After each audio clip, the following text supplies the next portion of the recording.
Warning: this episode contains sensitive and gruesome content involving fatal brain diseases, disturbing farming practices, and speculative science. Listener discretion is advised, especially if you're currently eating beef stew. I want beef stew. Ew.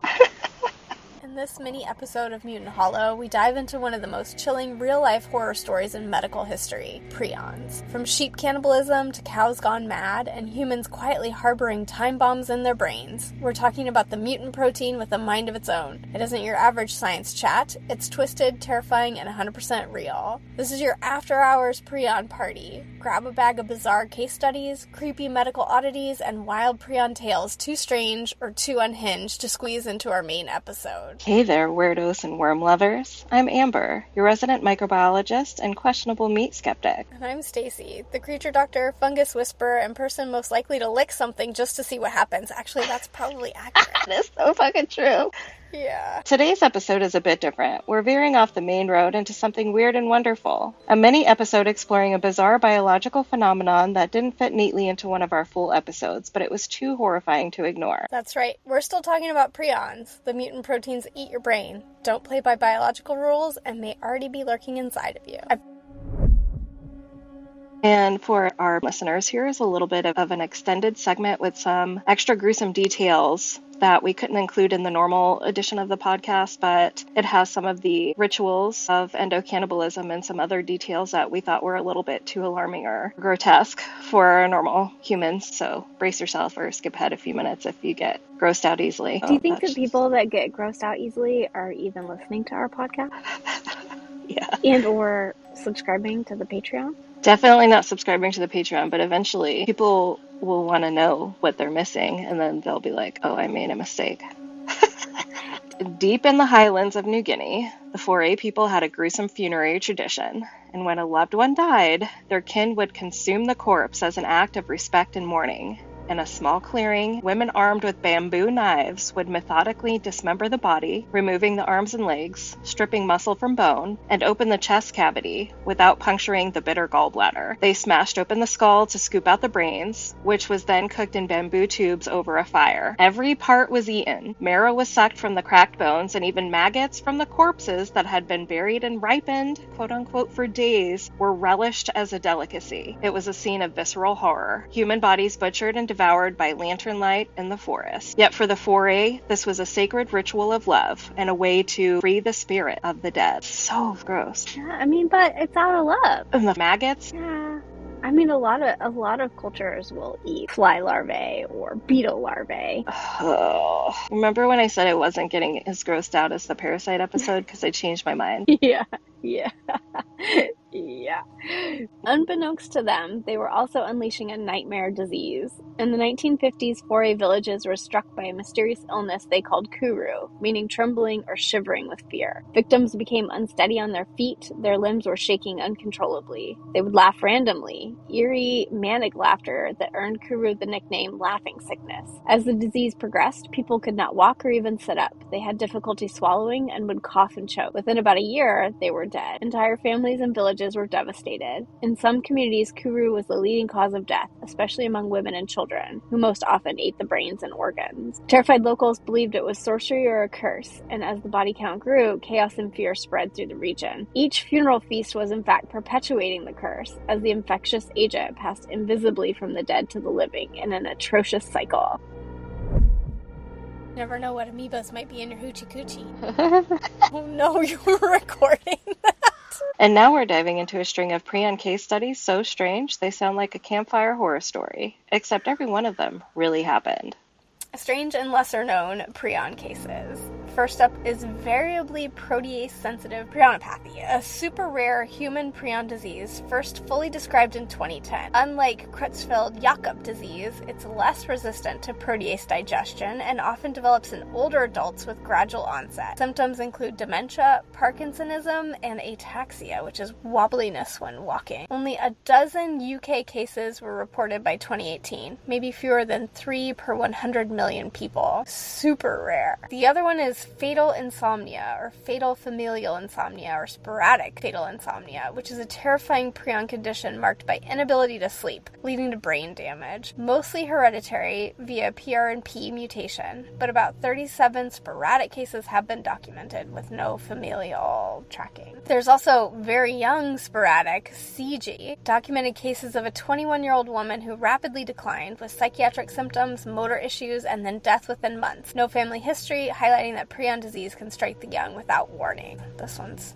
distressing. Then there's iatrogenic CJD after cadaveric hormones. A U.S. woman developed CJD roughly 50 years after receiving pituitary-derived growth hormone, illustrating prion latency can span decades. That's the one that they were trying to treat her achondrodysplasia, right? God. Wasn't this similar to that series of children with dwarfism that received treatment from pituitary glands, and then a few of them actually ended up getting Creutzfeldt-Jakob disease? Yeah. It was kind of sad. Then there's some really sad microclusters in West Michigan and Oregon. 5 sporadic CJD cases appeared within 1 year in a 90-mile radius in Michigan, a spike above the expected 1 to 2 per million cases. Similarly, 3 cases appeared in a small Oregon county within months, and we'll talk about that a little bit further. Do you think some of these other cases were from contaminated meat or from surgical instruments? And some of these are genetic. Genetic means that we gave it to them. Oh. And so there are like 100 and some variations of Creutzfeldt-Jakob disease. And I'm wondering if this is more prevalent than we think, possibly, or... Probably is. It probably is. Here are some CJD clusters in West Michigan and Oregon, a deeper investigation to what we mentioned very briefly. So we had a little bit of a teaser earlier, and here's a little bit more information on this. In West Michigan, there were 2 clusters in 1 year. Between July 2021 and June 2022, 5 cases of sporadic CJD emerged within a 90-mile radius of Grand Rapids, Michigan, including 2 distinct small clusters, 2 cases in July through August of 2021 and 3 cases in May through June of 2022. All patients were confirmed via MRI, CFS testing, and autopsy. A mix of subtypes were identified. None had the gene mutation or known CJD risk exposures. They're extrapolating that if there were 5 cases in a population of 395,000, if they bumped that population number up to per million, then those 5 cases would become 12.5 cases per million, rather than the 1 to 2 per million globally. So they just extrapolated if that case prevalence was worldwide, then it would be 12.5 per million humans, rather than the typical 1 to 2 per million globally. Does that make sense? They mathed. So that's cool, because, like, that's a pretty good prevalence. That's like huge jump in prevalence, right? Shit. Like 6.5 times the prevalence compared to the rest of the world in just that one tiny part of Michigan. Or Michigan, if you listen to Night Vale. Welcome to Night Vale. It's Michigan. It's not Michigan. Oh, cute. Yeah, what's up, Night Vale? What's up? Hell yeah, Night Vale! Oh, sorry. Shout out to Welcome to Night Vale. Yeah, Keeps me dude. company all the time. I drive to. Okay, so some families reported additional suspected cases dating back 2007, suggesting wider, unrecognized occurrences. Why does this matter? Such tight spatial temporal clustering of sporadic CJD is extremely rare. It raises the possibility of a shared environmental exposure or an undiagnosed prion hot zone, rather than purely chance. Public health authorities have called for expanded epidemiological investigation and enhanced surveillance for environmental or dietary factors that may contribute. So they don't know. This is freaky. So they don't know what the cause was, and they're just, oh, maybe it was sporadic. But if you look at the numbers, like you said, they extrapolated out the numbers. Or the new number would be 12.5 million globally if they extrapolated that cluster to a worldwide event. That's even worse. That's like 3 more people. Just kidding. That's fucking crazy. I mean, or is it? Because it's 12.5 people out of a million. So really, the chances of you developing prion-associated zombieism extremely low. If they don't know what's causing this, and maybe it fizzled out on its own, there are natural prion hot zones just erupting throughout the world from time to time, and we never know how many people that's going to affect. We don't know what causes it. We don't know how to stop it. because we don't know what caused it. And what if it didn't end there? What if it continued? Yeah, well, that's true. That's true. The what ifs are fascinating. That's freaky. I mean, it might be sporadic, but it might not be randomly derived. It could have been an exposure that they haven't figured out yet. That makes the most sense, right? What do you think Instead it was of from? Spontaneous development of disease, some exposure that we haven't identified yet. What would be a wild theory that you can come up with that would expose a handful of people on a small radius? I mean, it'd be interesting if they all got the same snacks from a farmer's market in the area. Just happen to have contaminated snacks. Hell yeah. That would be. What if there's a taco cart or something like that everybody ate at? What if they went to like a specialty restaurant that was serving up some specialty beef tartare? God, I love a good farm to table. I know it's ridiculous, but I do. Tasting menu. Hell yeah. That's a life I want to live. What if their secret ingredient was their grandma's brain? Just adds a little bit of extra chewiness. Oh, Lord. Ew.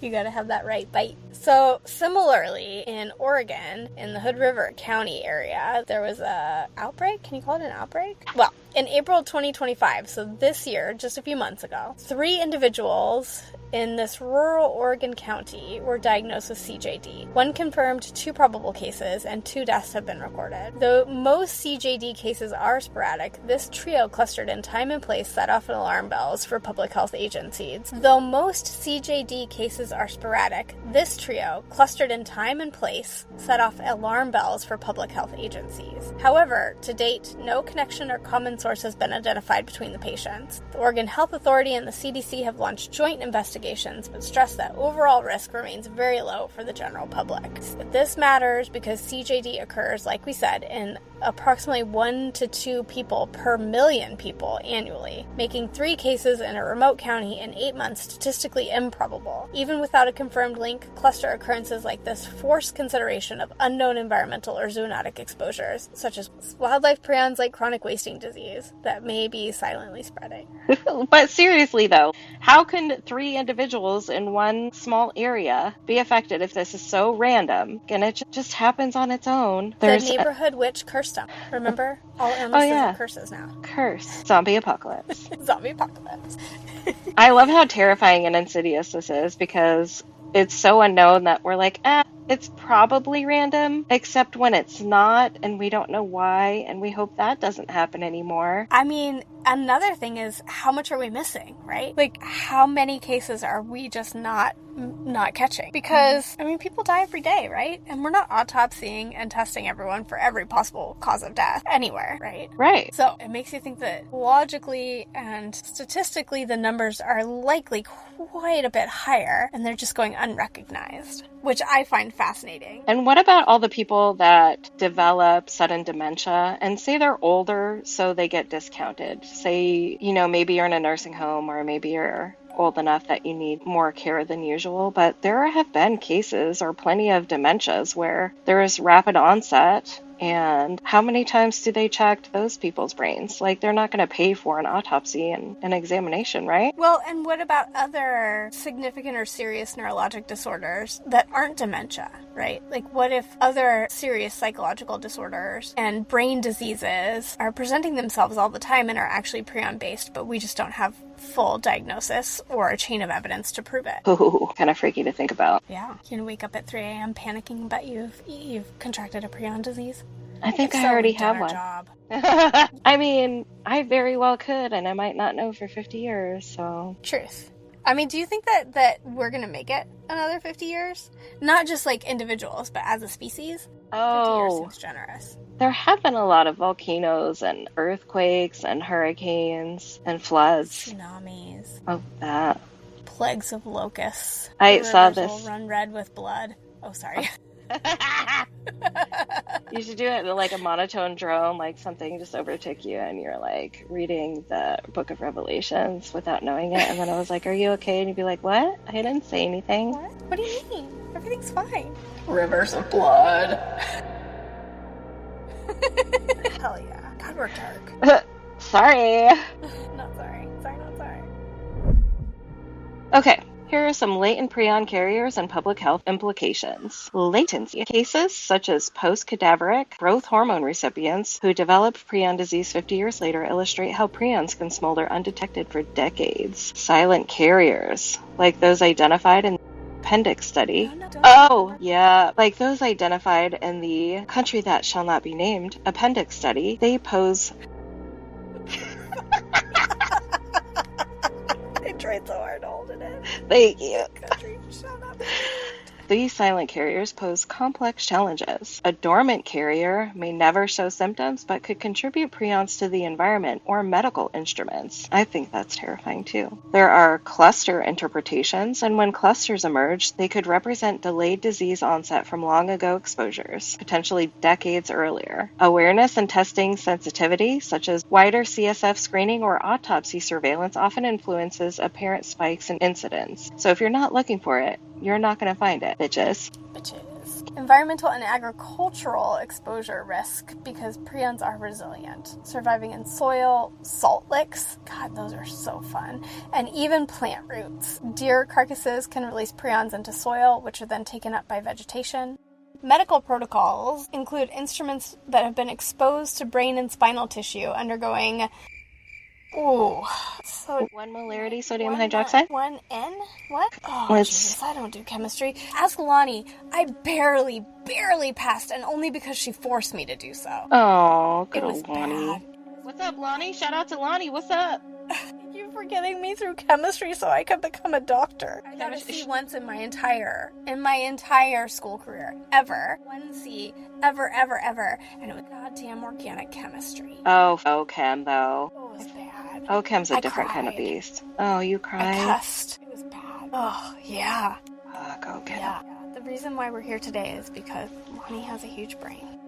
So Stacy and I hit a tiny snag in the script. Just one short line, but it had some unexpected chemistry in it. Naturally, we called our big guns. Our bestie and resident chemistry wizard, Lonnie. She's here to help us with this one single line about how you can actually disinfect or destroy prions, which, spoiler alert, is ridiculously hard to do. Prions are like the horror movie villains of microbiology. They don't care about heat, radiation, or your fancy disinfectant. The reason? They're just misfolded proteins. No DNA or RNA to fry, and their shape makes them almost indestructible. But sodium hydroxide, NaOH, is basically chemical drain cleaner in a lab coat. It's such a strong base that it shreds proteins apart at the molecular level, unfolding that tough prion structure until it's no longer infectious. Think of it as forcing the prion into a chemical straitjacket and then dissolving it entirely. Even then, it's not foolproof. It usually takes high concentration, long exposure, and sometimes heat along with the sodium hydroxide to get the job done. So for prion decontamination, protocols often call for immersion in a 1 normal sodium hydroxide. It contains 1 mole of hydroxide ions per liter of solution. At this concentration, sodium hydroxide creates an extremely alkaline environment with a pH of around 14, super basic, which disrupts the hydrogen bonding, hydrophobic interactions, and disulfide bridges that stabilize protein, tertiary, and quaternary structures. In prions, this aggressive hydrolysis and base-catalyzed peptide bond cleavage essentially unravels the beta sheet-rich conformation that makes them so stable, rendering them non-infectious. What? My favorite part was super basic.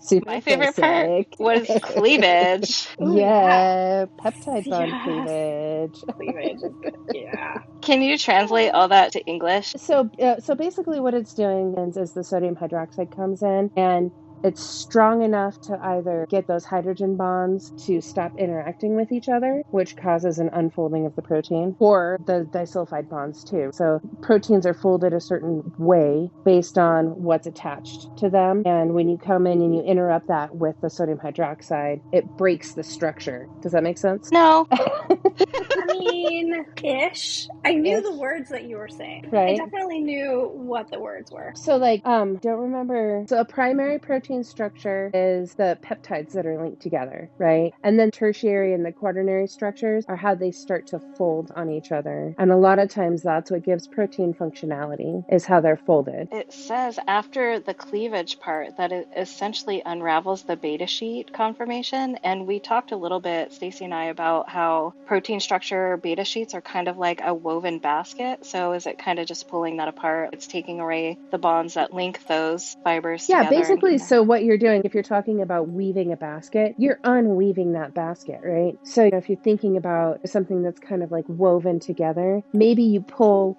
the third rung out from the middle of it. So it's those pieces that go in between the staves that would hold a basket up. Then they start to kind of pop out, right? So if you think about it that way, that's exactly what it's doing. That's a really good explanation of it. Oh, cool. So basically you're unraveling pulling. our psyche. Yeah, exactly. Do you guys want to know something absolutely crazy? Because I was just about to ask you how it misfolds and how it creates the other ones next to it to misfold, but I found out a really crazy theory from that Deadly Feast book that I listened to recently, and it's kind of the same exact idea of a nucleation site for crystallization process, where you can have a bottle of water in the freezer and it doesn't freeze until you smack it, because it creates a sort of nucleation, because there's no impurities in it to create the nucleation site for it to ice or freeze or crystallize on its own. So they said that the protein structure misfolding and then going next to another protein is a similar process. Isn't that kind of cool? That is cool. Yeah. Oh yeah. That's dope. Okay. I love you both. I'm gonna go shove pizza in my face. Love you too. Thanks, Lonnie, for helping us with our chemistry yet again. Thanks for always getting us through. Huge thanks to Lonnie for jumping in with that chemistry deep dive. Seriously, who else can do that shit? Truth. But, if this all happened in the 90s and it takes sometimes decades to actually see disease, then we can expect to start seeing some changes soon, right? But another crazy thing, can I just tell you one other crazy thing? Because we were talking about, I don't even remember which episode, but how birds have a special immune system and a higher temperature, and they've got all these immunoglobulins and stuff like that. One crazy thing that I recently learned about prion disease is they took forever to figure out it was even a disease. They thought it was like genetic or familial because it's non-inflammatory in your immune system, because your body doesn't recognize it as a foreign invader. So it has no defenses. You have no defenses against it, and your body can't attack it. So birds, in theory, if they had more exposure, if they ate more brains, like cows and sheep and pigs eat a lot of brains because they're fed bone meal for protein supplementation. And then if that happened a lot in birds, I'm wondering if they had the opportunity, if there would be a species jump there. But the whole immunology, their robust immune system theory does not apply here. So I thought that was pretty cool. Yeah, it's wild. We will be talking about birds' immune systems in our next episode. Hell yeah. But isn't it super cool that this disease is derived from eating brains? And then, we have this whole zombie component where we're always talking about how zombies are the ones eating the brains, but this is caused by eating brains. So, and then it eats your brain in turn. Yeah. You eat the brain, and then the prion eats your brain. Yeah. So good. Really good. I like it a lot. So cool. During the 90s, as tainted meat worked its way through various channels, veterinarians began seeing bizarre neurologic illnesses outside of cattle. The first alarming case was a Siamese cat named Max in 1990. It had eaten BSE-contaminated pet food and developed a spongiform brain disease. I'm just going to stop there and segue into don't feed your cats raw diets, because we see now in the 2025 highly pathogenic avian influenza in raw cat food made of poultry that has led to severe illnesses in cats that have become infected with the HPAI. So don't feed your cat raw, okay? Cool. And even if it doesn't kill prions, all the other stuff you want to kill. But you want to kill as much stuff as you can. Just like your philosophy of life, Stacy. Yeah. After Mac, dozens of domestic cats were diagnosed with what came to be called feline spongiform encephalopathy. Soon, zoo animals fell ill through contaminated feed, and at least one tiger in the UK zoo died of a BSE-like prion disease. And other captive wildcats, pumas, and cheetahs showed similar fate. Lab experiments confirmed that many mammals could get BSE through oral exposure. One study noted up to 19 different species that could be infected under the right conditions. Oh, pigs, goats, mice, minks? No one is exempt. Mink have their own. Yeah. Mink have their own. And the common denominator in all of this is eating brains, by the way. Hell yeah. Clusters in Michigan and Oregon underscore a chilling truth that sporadic prion disease may not be as random or as isolated as it seemed. Between long latency, environmental persistence, and hidden exposure routes, prions continue to lurk beneath the surface. All right, I've got a couple of wild mad cow era stories for you. One from a kid growing up on a ranch in the Midwest, and another from a newspaper article that went off the rails in Cambodia. So stick around after the mad cow in the Midwest story, because the Cambodia article is a wild ride. Okay, Stacy, I've got a story for you. Okay, I'm ready. It's about a farmer's son during the height of the mad cow outbreak. It's a listener submission story. The Department of Agriculture came out to farms across the country to educate them during the mad cow outbreak. But the way that they did it, it was a little bit alarming and kind of mysterious. And it had slightly ominous government visit vibe, and it kind of stuck with this person. And I thought it was extra interesting because they were a kid at the time, so they had an objective perspective on the thing because they didn't entirely know what was going on. So here is a mad cow scare of the 90s farm family's memory story. A stranger brings a warning.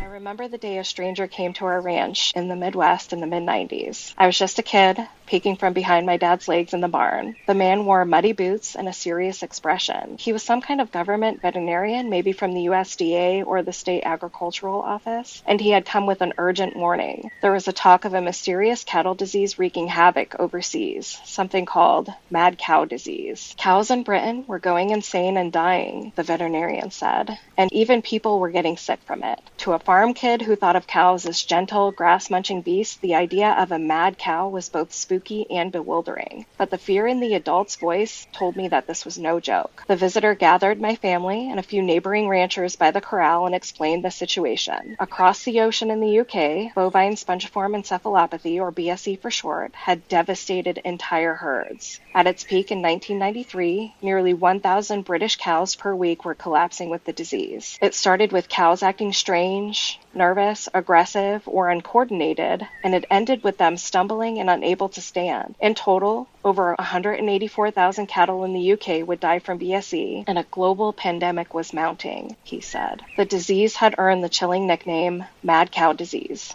and for good reason. You have to imagine where we're at. You're looking at a sea of just open grass and wheat, and each little farm ranch, you feel completely isolated from this stuff. So as you're sitting there, you have your herd and your animals that you care for, and you're hearing about this stuff, but it always sounds like, this is overseas, or this is nothing that's going to touch you. There's no need for an alarm. And then you're sitting there, early morning, looking at a pot full of cattle that you're going to work all day, and a government truck pulls up into the yard. And anybody that's ever there, they meant to be there. Like, there's nobody accidentally shows up. You're so isolated. And then this guy gets out and he's like, hey, I need to talk to you. Do you understand what's going on? He's describing to you basically just symptoms that you're going to see or what to look for. Look for this in your calves first. And a lot of it is so ambiguous to other symptoms. You're sitting there like, oh, I've seen cows like that. I've seen our cows do stuff like that. So it just causes an alarm. And then I, as a kid, you're really young, but you're listening to these adults talk, and you're like, oh my gosh, this is extremely serious talk. It scares you. What truly rattled everyone was the news that BSE could infect people. The official described how scientists had linked BSE to a fatal human illness called variant Creutzfeldt-Jakob disease in 1996. That means that if this thing gets in our beef, he warned, it could start killing folks. I saw my father's face pale. In farming communities, diseases are usually a familiar enemy. We vaccinate against brucellosis or call the vet for a case of rabies, but this was something entirely different. An invisible killer, born of a twisted protein called a prion, and it felt like a horror story creeping into our very real lives. Unusual signs and sudden fears. That day, an official handed out mimeograph sheets detailing what to look for in our cattle. The list of symptoms was unsettling. Early on, an infected cow might just show subtle behavioral changes, maybe acting skittish or unusually isolated from the herd, but as the disease progressed, the signs got eerier. Coordination problems were common. Otherwise healthy-looking cows might stagger, have trouble negotiating a gait, or struggle to stand up properly. Many lost a lot of weight or suddenly produced less milk despite eating normally. Some became really aggressive or excitable, while others turned lethargic or dull. In short, any cow that wasn't quite herself was cause for concern. He told us to pay really close attention to odd behaviors that can indicate neurological distress. A cow might start pressing her head against a fence post or a stall wall for no obvious reason. An eerie, vacant sort of head-pressing behavior. Others could develop a habit of excessive licking or chewing with nothing in their mouth. We learned that mad cows might overreact to touch and sound, and what vets call hyperesthesia, extreme sensitivity, or conversely, stand dazed as if seeing things that weren't there. Tremors, droopy ears, a strange, high-stepping walk, and constant bellowing. All these made the checklist of danger signs. It was a catalog of horrors for any cattleman. If you see a cow that's just not right, maybe she's stumbling, acting mean or terrified for no reason, or even pressing her head against a fence, call us immediately, the official urged. Especially watch the calves, he added. They'll show symptoms faster if they were exposed. That line about the calves really stuck with my dad. The agent explained that while BSE mostly spread through feed, there was a chance that an infected mother cow could pass it to her calf in the womb or even through her milk. A calf born with the seed of this disease might deteriorate much more quickly than an adult. In effect, the young ones could be the early warning. We were to be particularly vigilant of any calves that grew dull, weak, or unsteady soon after birth. The notion that a baby calf, which we normally saw as bouncing and full of life, might suddenly show the madness before the elders, and it was deeply unsettling. As far as like concern for the animals, like when you're calving out, it's crazy how much you love those animals. You understand what happens with them, and that's part of the cycle for life, but you're deeply connected to them. And I can remember having calves and then trying to get them up, and they're stumbly, and I'm like, come on, baby, come on, don't be stumbly, you gotta be solid, and you're just scared, and then you're like, oh, okay, they're okay. As a child listening to these warnings, my imagination ran wild. That night, I had a nightmare of one of our Hereford cows staggering before the farmhouse, eyes glaring before collapsing. It felt like a ghost story, except that it was backed up by real scientific dread. And indeed, these adults were scared too, though they tried not to show it. And at the kitchen table that evening, Mom and Dad spoke in low voices. I caught snippets about contaminated bone meal from ground-up sheep and British farmers who fed it to their cows. They were piecing together the grim puzzle that the official had laid out for us. BSE had spread in the UK because cattle were being fed the remains of other animals, a practice we'd always found a bit unnerving, but it was common in industrial feed at the time. That feed turned out to be a Pandora's box. It's what gave the cows the brain-destroying prion disease.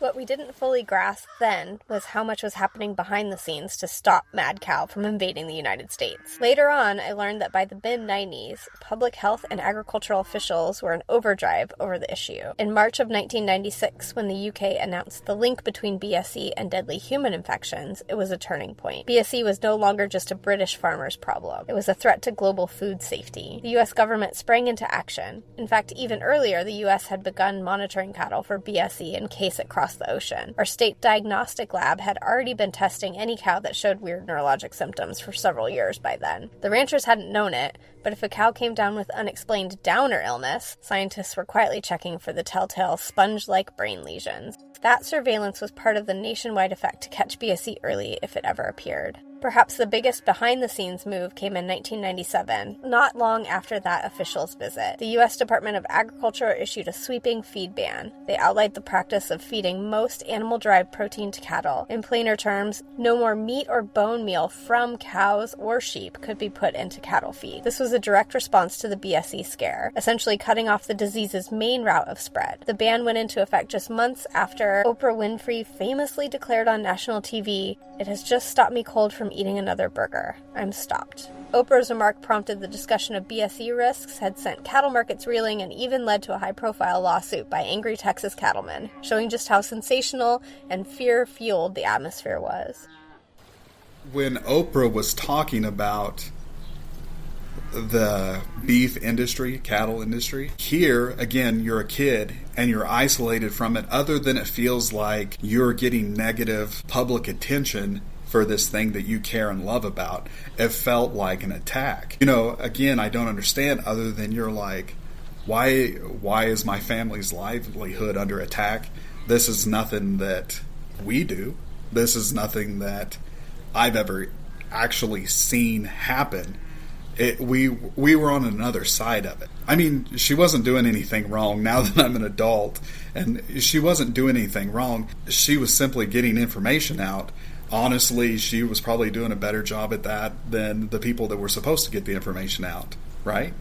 But you could see like interviews on TV of a sad British guy that lost all his cows, and he has, he's destitute, and it was scary.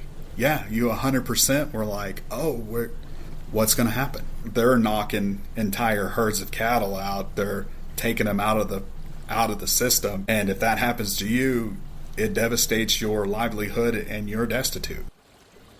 The USDA's feed ban was a critical firewall. As our visitor explained, if cows don't consume contaminated meat and bone meal, they won't get mad cow disease. It's as simple as that. By cutting off the corrupted feed supply, regulators were trying to slam the door before the wolf got in. Other measures kicked in as well. The U.S. and state animal departments beefed up, pun intended, their surveillance programs. They trained local vets and even slaughterhouse inspectors to recognize those bizarre BSE symptoms. Any cow that couldn't walk, so-called downer cows, or showed neurologic oddities was flagged and tested. We learned later that the Animal Disease Diagnostic Laboratory in our area was keeping careful watch. The associate director of the lab said, "For several years, we've been testing cattle over 2 years of age that have shown suspicious neurologic symptoms." And they were ramping up outreach with a series of free workshops for ranchers. In other words, the very meeting at our ranch was part of a large educational blitz, a proactive campaign to raise awareness in the heartland. Government veterinarians, extension agents, and even CDC epidemiologists were fanning out to farm counties across the nation with the same message. Be alert, report problems, and above all, don't let the disease catch us off guard.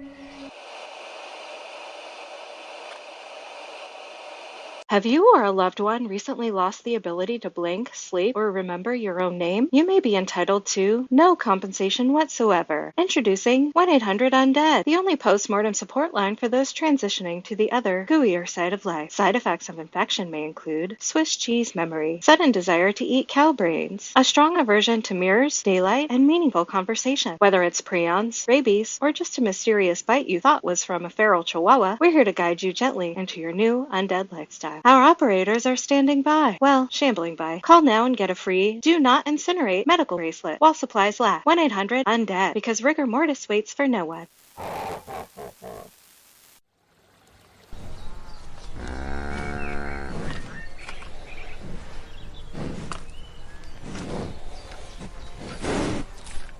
Later found out that the officials were even scrutinizing our neighbors' hoods beyond the border. Canada had imported a few British cattle in the 1980s, and by 1993 one of those cows turned up with BSE. Mexico too was a concern. It had been importing meat and bone meal in the 80s before anyone knew the danger. European scientists assessing the situation believed that infected feed likely entered Mexican cattle around 1993, creating a ticking time bomb there. In fact, they concluded it was likely but not confirmed that BSE was already present in Mexican herds by the late 90s. That set off alarms for U.S. agricultural officials. The idea that BSE could be next door in Mexico made the outreach to American ranchers even more urgent. Our visitor didn't mince words. It's been found in the UK, in Europe, maybe in Canada, and there are signs it could be in Mexico. We've got to be on the lookout here. Hearing that, the old-timers in our group, folks who remembered the cattle plague of foot and mouth disease from decades ago, nodded grimly. This felt like gearing up for war against an invisible invader. Nightfall on the farm. After the meeting, an uneasy stillness fell over our ranch community. Every rustle in the pasture felt suspect. Was that just old Bessie stumbling in a gopher hole, or something more sinister? My father became unusually attentive to our cows' behavior. I'd find him leaning on the pasture fence at dusk, watching the herd with a long, distant stare. Normally we checked our cattle in a routine way, counted heads, noticed if any were limping or off their feed, but now there was a tension in how Dad counted and observed, like he was looking for a specter among them. One hot July July afternoon, not long after the official's visit, one of our cows did start acting oddly. Daisy was a 6-year-old Angus cross, a reliable brood cow, but that day she stood apart from the herd under the tree, with her ears drooping. When we approached her, she didn't react to the feed bucket rattling in the way that she normally would. My father frowned. Lethargy was one of the warning signs. Then we noticed she kept pushing the side of her head against the trunk of an old oak tree, almost as if she was scratching an itch that she couldn't satisfy. My heart jumped into my throat. This was exactly what the man had described. Head pressing. Daisy backed away and then did it again. A slow, deliberate push with her forehead against the bark. My dad swore under his breath. We immediately penned her in the small lot by the barn, away from the other cattle. That evening felt like a scene from a thriller. The sun went down and I could see Dad outside with a flashlight, shining the beam on Daisy from a distance. She was still standing there in the pen, motionless. Thankfully, by the next morning, the mystery was solved. And it wasn't BSE after all. Daisy had an inner ear infection that was throwing off her balance, a condition our local vet quickly treated. She likely pressed her head against the tree to alleviate dizziness or pain, not because of the mad cow disease. We were relieved, to put it mildly, but the fact that our thoughts immediately jumped to BSE shows just how deep the scare ran. Every rancher we knew was on edge. At the feed store in town, conversations swirled around the mad cow issue. Were feed suppliers really following the new rules? Indeed, after 1997, all of our feed sacks came labeled, "Warning, do not feed to cattle or other ruminants," a direct result of the ban on animal protein and feed. One neighbor down the road stopped selling calves to his usual buyer because he heard a rumor that the buyer sourced feed made from bone meal. Rumors were everywhere, and distinguishing speculation from reality was hard. The media certainly fueled some of the frenzy. I still recall a segment on the evening news showing pyres of cattle carcasses ablaze in Britain, a vivid image of mass calls that they were doing to contain the outbreak. In the UK, beef consumption had collapsed practically overnight. After the BSE human link was announced, beef sales dropped over 1/3. In a matter of weeks. That fact sent a chill through our own beef industry. If American consumers panic like that, it could ruin ranchers, even if the disease never touched our herds. The scare even reached popular culture. In addition to Oprah's televised pledge to swear off hamburgers, late-night comedians made grim jokes and newspapers speculated about American beef. Is it safe? It was a strange mix of sensational horror and genuine concern. On one hand, we had specific reassurances that U.S. beef was probably safe, and officials pointed out that most American cattle were slaughtered young, before BSE could incubate. On the other hand, trust was shaky. We ranchers felt caught in the middle, trying to believe the assurances while also lying awake at night wondering, what if it's already here, lurking? For a kid like me, the whole episode imprinted a sense of dark mystery into our otherwise simple life. The prairie nights, usually calm and comforting, now felt a bit more ominous. I'd listen to our cows lowing in the distance and wonder if one night those moos would turn into crazed bellows. In hindsight, there was a touch of irrational fear in that. BSE doesn't make cows into rampaging monsters. They mostly become weak and unsteady, but fear isn't always rational. The specter of the unknown can loom larger than reality, especially to a child. And in the 90s, mad cow disease was the great unknown for all of us. The legacy of the scare. Looking back now, with decades of hindsight, we know that mad cow scare in the U.S. had a mercifully limited outcome. Thanks to the aggressive measures put in place, the nightmare many farmers envisioned never truly materialized here.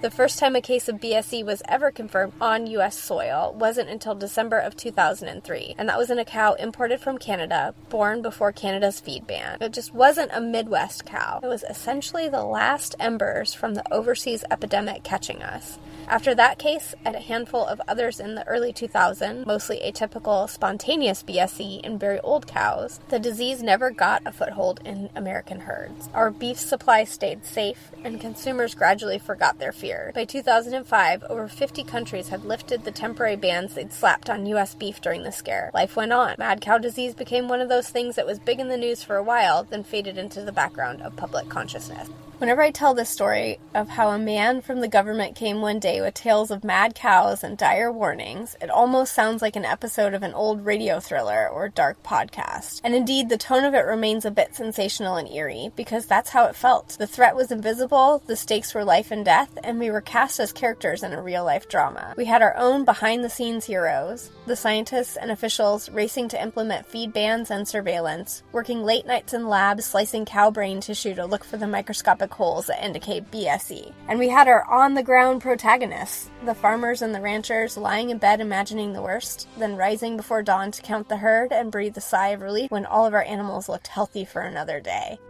In the end, our vigilance paid off. The United States emerged from the 90s without a homegrown BSE epidemic. It's a testament to the fact that those warnings were heeded. Mad cow was indeed a scare, one of the biggest agricultural scares of its time. But it was a scare that prompted action. The real-world details, from the UK's devastating losses to the USDA's swift policy changes, gave weight to what might have otherwise sounded like science fiction. And for one Midwest farm kid, the echoes of that era linger in memory. I can still see that official's truck kicking up dust as he left our ranch, having delivered his stern message. I can still feel the goosebumps I got the first time I heard a cow moo in the middle of an extra dark night soon after, with my mind wondering if that moo was normal or something ominous. The mad cow scare of the 90s taught us, in a strangely intimate way, about the interconnectedness of our world, how a sick cow an ocean away could spook a little kid in the Midwest. And though the monster in the dark never showed up on our ranch, we stood ready for it, and that made all the difference in keeping our cattle and ourselves safe.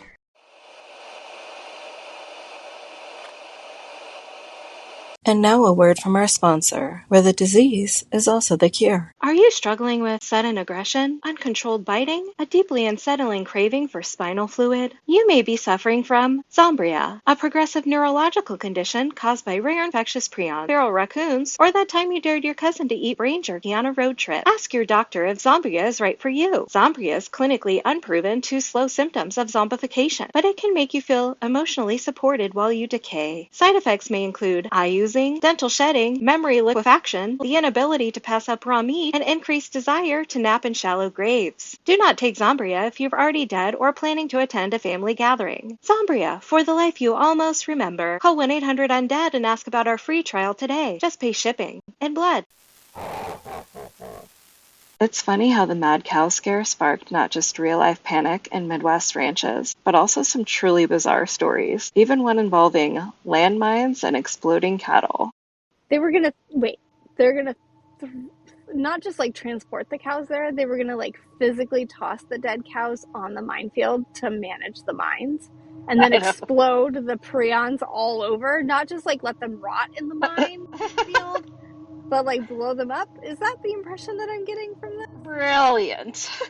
Oh my fucking god. I know, right? So picture this, a landmine warning sign in Cambodia, a stark reminder of the hidden dangers of the landscape. In the 1990s, a darkly humorous proposal suggested using BSE-infected cattle to clear such mines, a plan rife with both political and ethical nightmares. So here's the unbelievable proposal. The story goes that during the 1990s mad cow disease crisis in the UK, somebody hit upon a morbid solution, quote-unquote, to ship prion-infected cattle to Southeast Asia and let them wander into old Vietnam War-era minefields, detonating mines as they go. Wait, they're not even like throwing the corpses that they already know are BSC that they have humanely destroyed onto the minefield. They're just like transporting the live cows, to the minefield to die horrible deaths. An ethical dilemma. I think that's the definition of an ethical dilemma. I have so many thoughts. Please, I'm so sorry to interrupt you. Brilliant.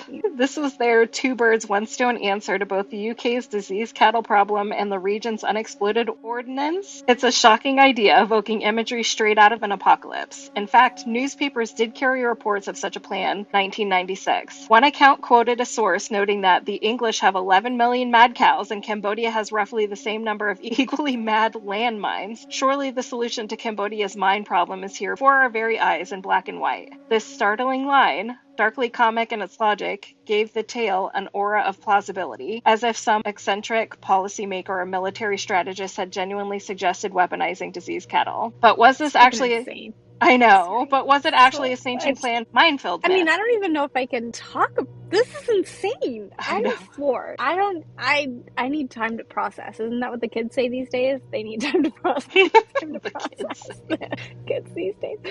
Okay, I'm going to try this, okay? Okay. So let's rewind to the mid-1990s. Britain was in the throes of the bovine spongiform encephalopathy epidemic, better known as mad cow disease. Panicked by the spread of BSE and its lethal human variant, officials were scrambling for ways to dispose of over 4 million slaughtered cattle. In those desperate times, the usual method, incineration of carcasses at high temperature, couldn't keep up with the amount of bodies. There were too few incinerators available, so thousands of infected carcasses had to be hastily buried in landfills and pits around the UK.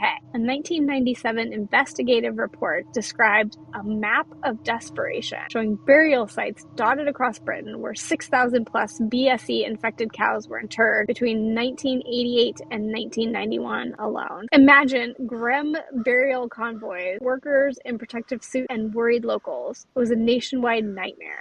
So cool. And I love that all of the infected animals and the ground that they were on are also theoretically all infected with an infectious agent that's nearly indestructible. I love this. So good. So against this backdrop, it's almost understandable that wild ideas bubbled up. The notorious minefield proposal, however, did not originate in Whitehall or Westminster.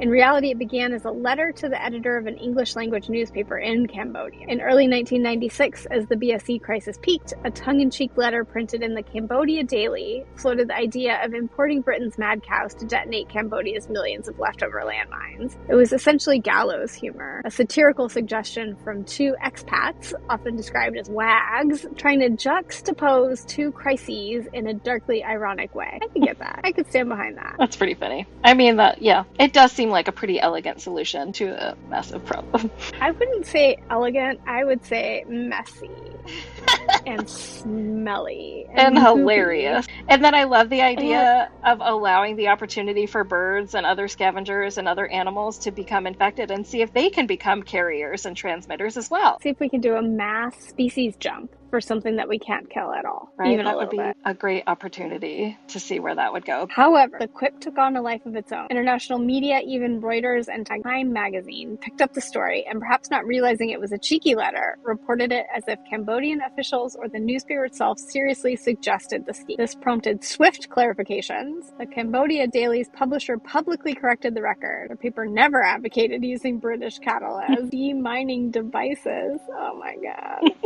They merely printed a reader's letter proposing it. Careful what you print and what you read and what you believe. The Tampa Bay Times, thank God we have this one on there, likewise issued a correction in May of 1996, making it clear that no official plan existed. It was just one letter writer's idea, misinterpreted in translation. In short, the UK government never sent diseased cows to Vietnam or Cambodia. The whole notion was an offbeat what-if scenario that captured journalists' imaginations during a time of panic, and hopefully our podcast will do the same.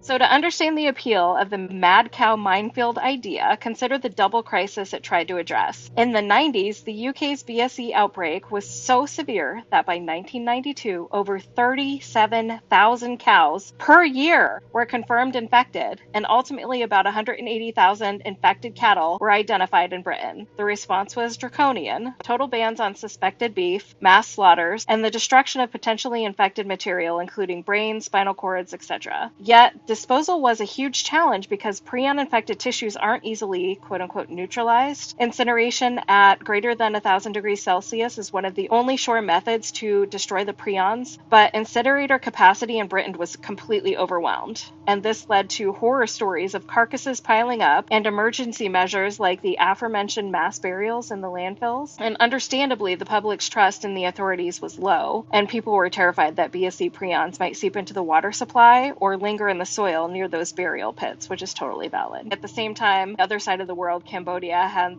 their own aftermath following war and had a bunch of landmines and stuff that were unexploded that they wanted to address. But anyway, there's a grim logic to it. This is exactly why the satirical suggestion fooled some folks, because it also tapped into a deeper unease, the export of hazards from rich countries to poorer ones. And indeed, while Britain didn't export live mad cows to Asia, it did something arguably as bad or worse. And for years, the UK exported exported BSE risk products like meat and bone meal abroad, even though they knew that they were potentially contaminated. And from 1988 until 1996, British companies shipped infected feed and animal bride products to countries in Asia, Africa, and Eastern Europe. So this likely helped you pop up in far-flung places across the world. And that's how pandemics spread. Zombie apocalypse. Zombie apocalypse.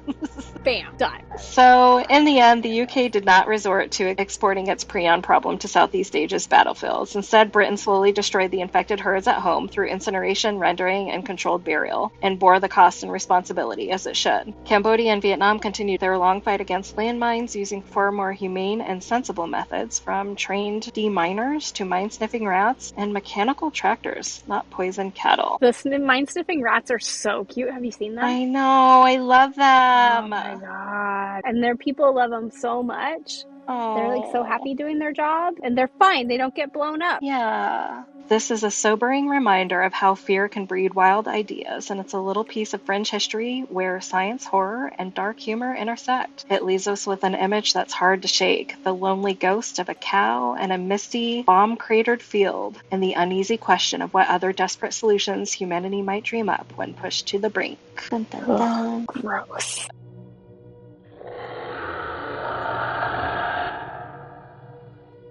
Prions may have started with a single silent betrayal, an innocent protein folding just a little bit wrong. But through ritual, science, and greed, we turned that betrayal into a plague that defies fire, time, and biology itself. So there you have it, an entire epidemic born from sheep brains, profit margins, and a protein that refuses to die. And a reminder that sometimes the scariest monsters aren't the viruses or the aliens, but ourselves, with rendering vats. Next time on Mutant Hollow, we're crawling back into the weird world of parasites, and this time, they've got tentacles, mind control, and even maybe some castration. You've been warned. Mutant Hollow, where science gets strange and the strange gets contagious. If you liked today's episode, leave us a rating and a review, but please don't mail us any spinal cord. Unless they're ethically sourced and labeled not cursed. I mean, it'd be cute if it's labeled cursed too, though. It would be cute. Definitely cursed.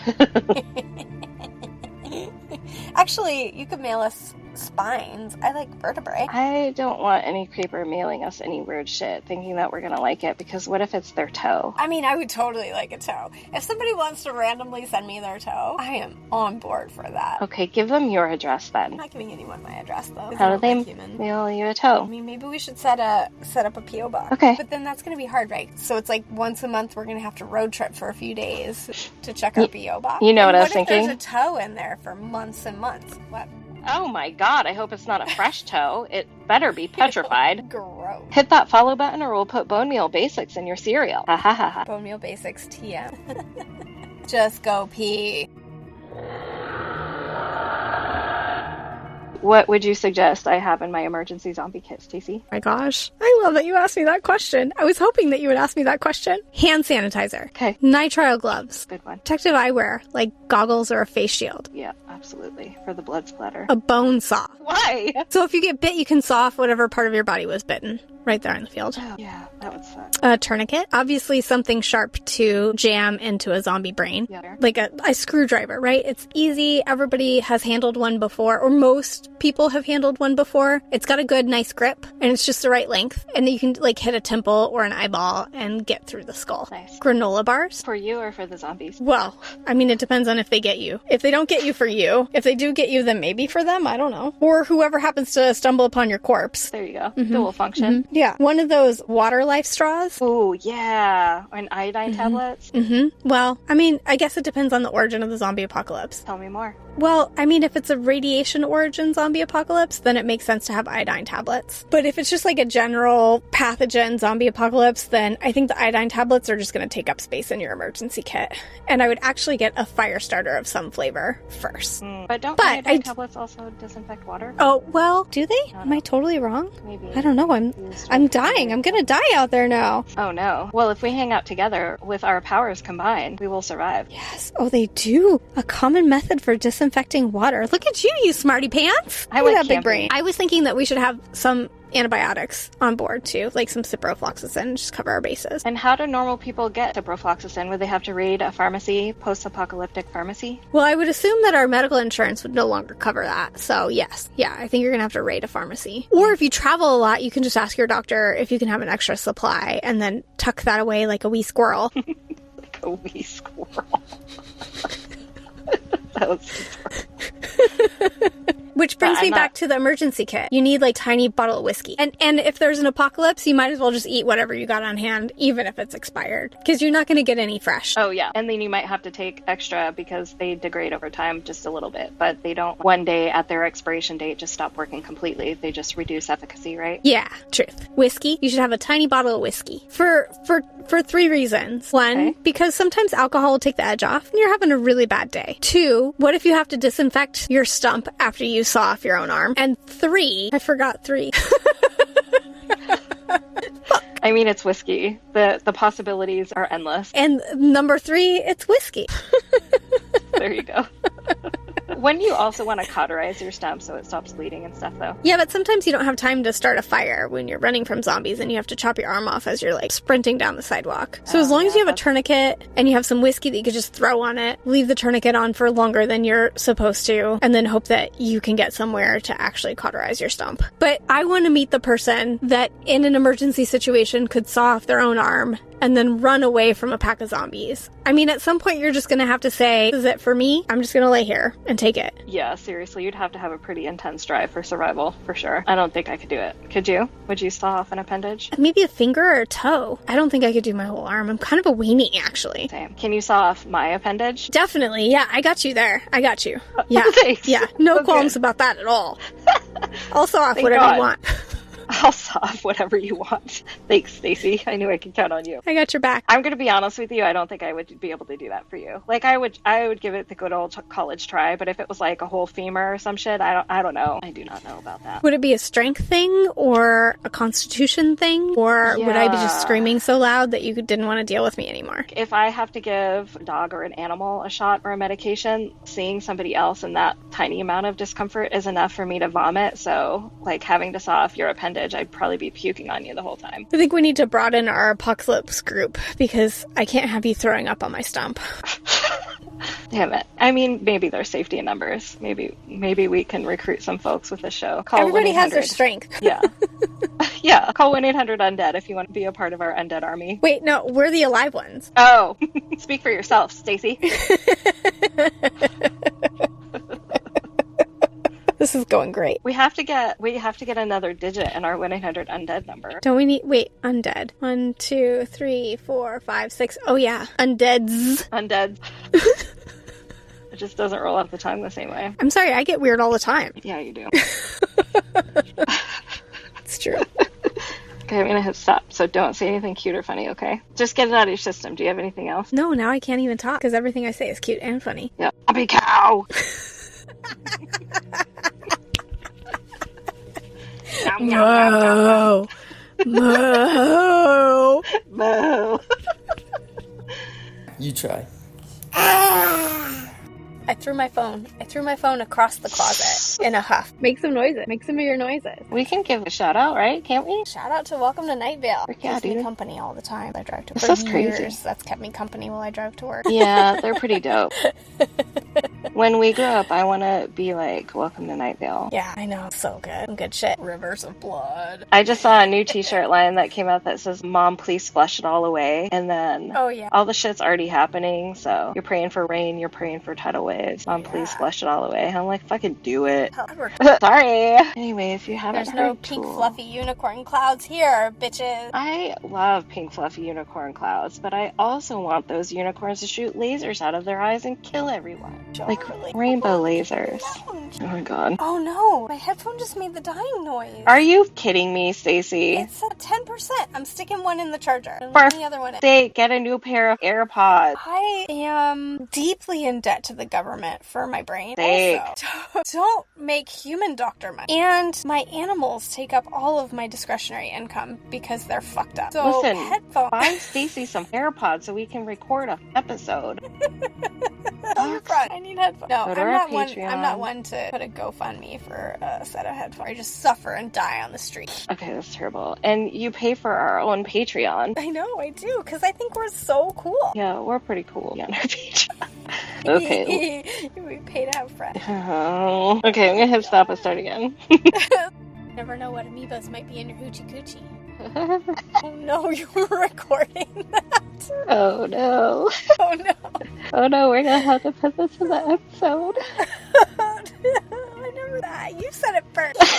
It wasn't being recorded. Shit. If it's not recorded, it never happened. No, that was 100%. Somebody yesterday told me that I remind them of Wednesday Adams' mom, Morticia, and I was so freaking happy. I was like, Good compliment. the nicest thing anybody's ever said to me. But then they also said that they tried to listen to the podcast, but they just couldn't do it. And I was like, Why? okay. It's not for everyone, but I understand that. So then more people will find out the 15 humans in the world that do like him. Yeah. 15 humans, that's all we Yeah, right now we have... Oh, yeah. We have 2 pitiless issues. She has her own podcast, and I listen to hers. Oh, dear. We're going to have so many inside jokes that if our listeners don't listen to all the episodes, they're going to be like, what the fuck are they talking about? That's cool. Stacy, take it away, bitch. Also, I took the Cambodia out of the original and put it in here, so that's only I like... know, we should start with Holiday in Cambodia song. There's a copyright thing, but if you sing it, there's not. There's a holiday in Cambodia where the... Well, there's 2 choruses. The Holiday in Cambodia, don't forget to pack a wife. A holiday in Cambodia, we'll dress in black. Need a holiday in Cambodia, you'll kiss ass or cry. Oh, yeah. Vietnam was a fucked up war. Look, yeah, this should just be our whole episode. But you have to sing it in songs? Jello Biafra's trill with the... Cambodia!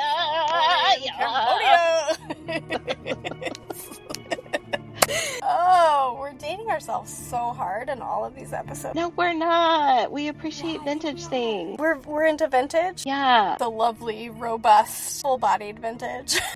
Damn it. We're older than we used to be. Yeah, true. We've got underboob rot. The sport. Because we haven't posted anything for 9 days. 9 days. I know. I'm sorry. I got distracted by work and then all the other shit that's happening. I know, we did. I thought Lisa was going to say something, but those 80s.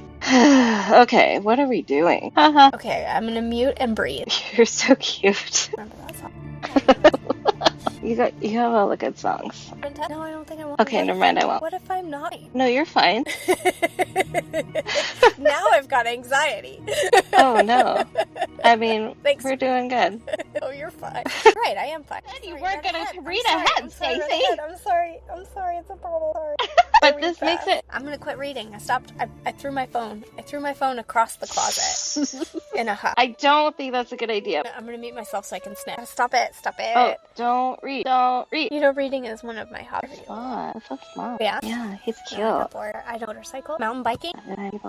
Oh, it's too late. Now everybody's gonna know. No, did you start recording? Yes, you did.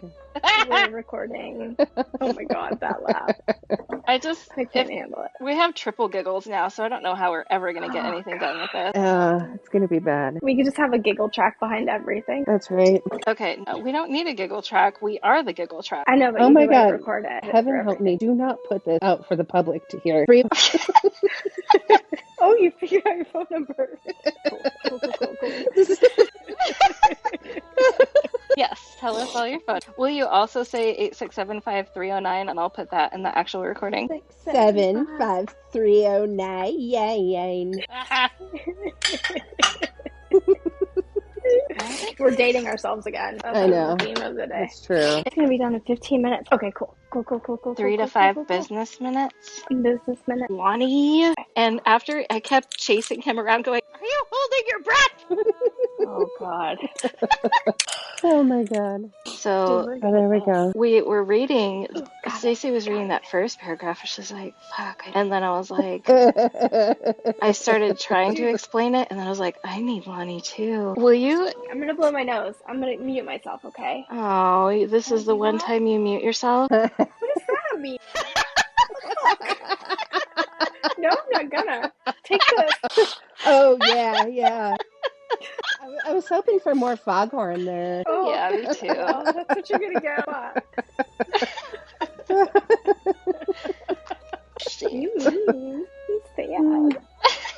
Lonnie, you have to tell Stacy about Professor K. What was that name? I will not incriminate myself. Oh god, it's like horrible flashbacks. I'm having nightmares. I know. Oh, Tell me she's still. oh dear. Oh, yeah. Man, Oh, yeah. is she still the same?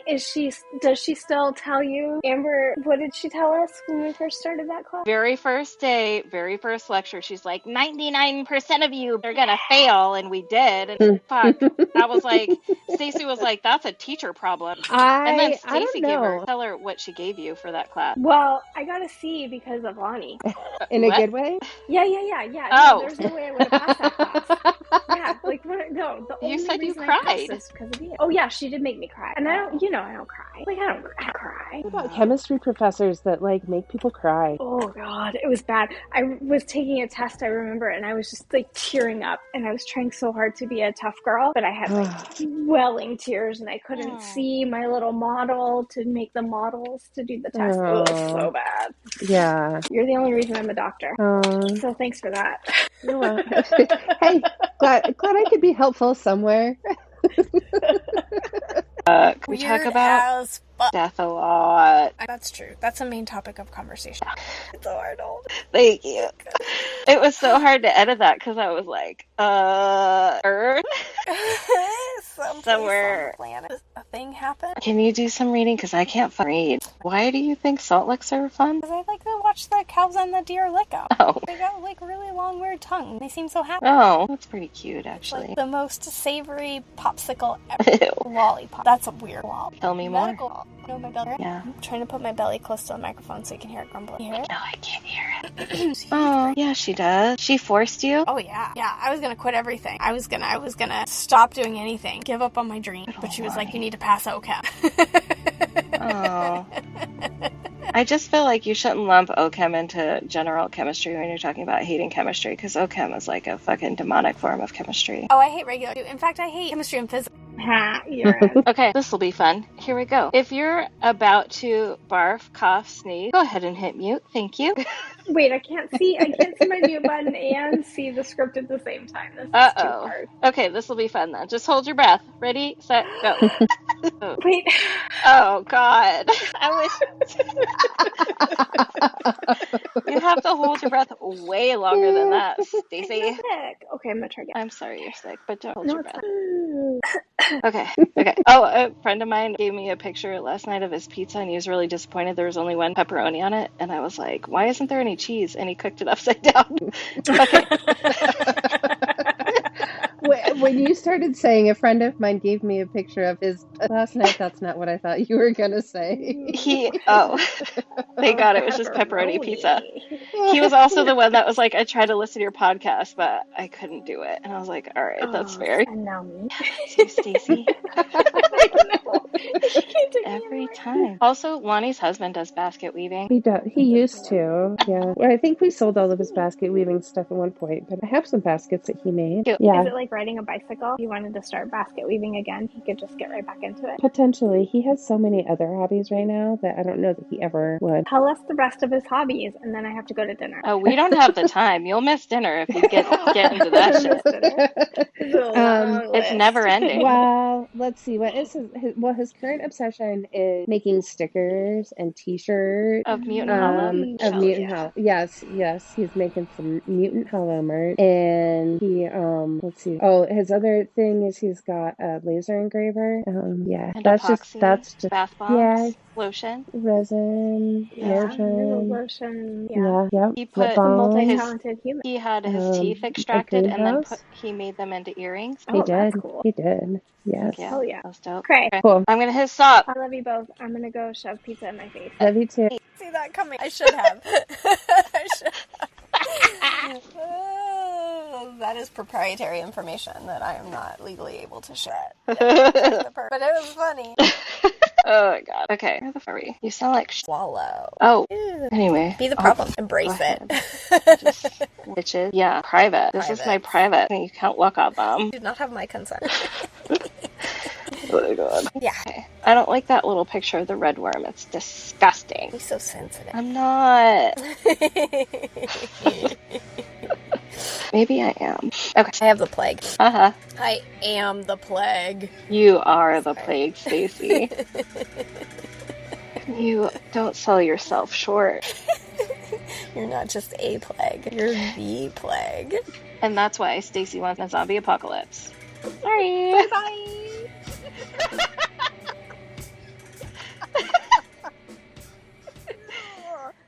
Yeah, dude. You're such a good reader. I might die after that. Don't die. Is there anything else you want to add? Eat beef. Gnaw on that subscribe button like it's your last brain. Join the horde. Mutant Hollow. Don't worry. We're only mostly dead. Bye! Bye!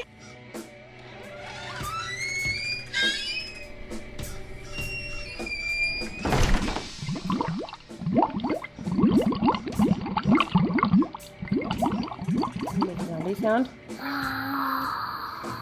Can you make it louder?